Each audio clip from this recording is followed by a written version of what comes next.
Good. You know, he's continued to be very consistent and playing at a real high level. Really has a good understanding, and it's I complimented him during the week just how hard he practices. And it's I'm throwing the pass rush, one-on-one tape in the pass rush, and that becomes mundane to a lot of players. It's very natural, unfortunately, for guys to kind of go through the motions at practice, and those players usually spin their wheels in the mud.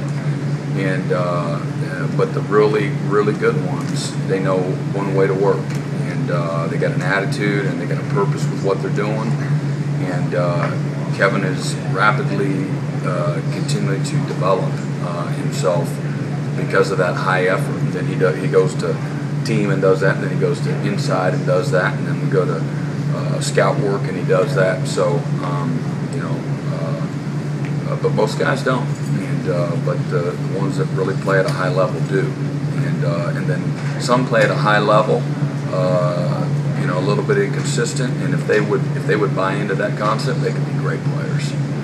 Unfortunately, some of those guys think they're great already, and that's not just here, but anywhere. And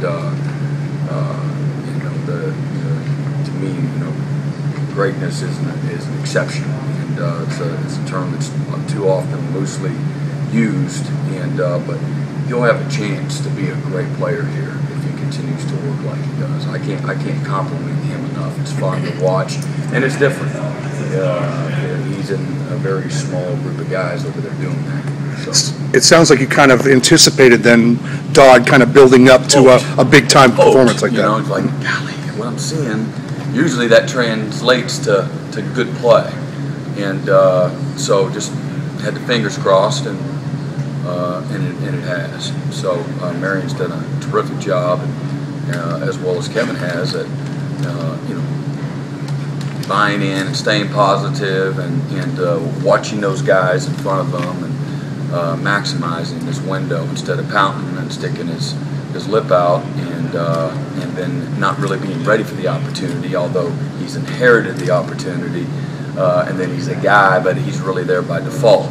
No, you can't say that about him now. He's earned that, and but some guys are where they're at by default, and when a guy that's that's a good player comes along, that guy ain't gonna be there anymore. So he's a guy that's earned every bit and then some of the opportunity that he has, and he's been more than ready for it. So it's pleasing to see. I'm proud of him. You guys, a lot of respect for Kevin Dodd. I mean, he's like someone I look up to a lot. I mean, I can learn a lot from him, even though our situations were a little different. I mean, he just stuck with it and got better over time, and just to have that much focus to stay here for 3-4 years and not see any results of your effort, what you're putting into it, and then you finally getting this opportunity and making the most of it. That's just real commendable. Like, I have a lot of respect for him for that. Do you ever think about what that might be like, since you are a guy that's been talented enough to just jump right into the fray? I mean, yeah. I mean, because it happens to a lot of people, but just for someone like Kevin, I have a lot of respect for it.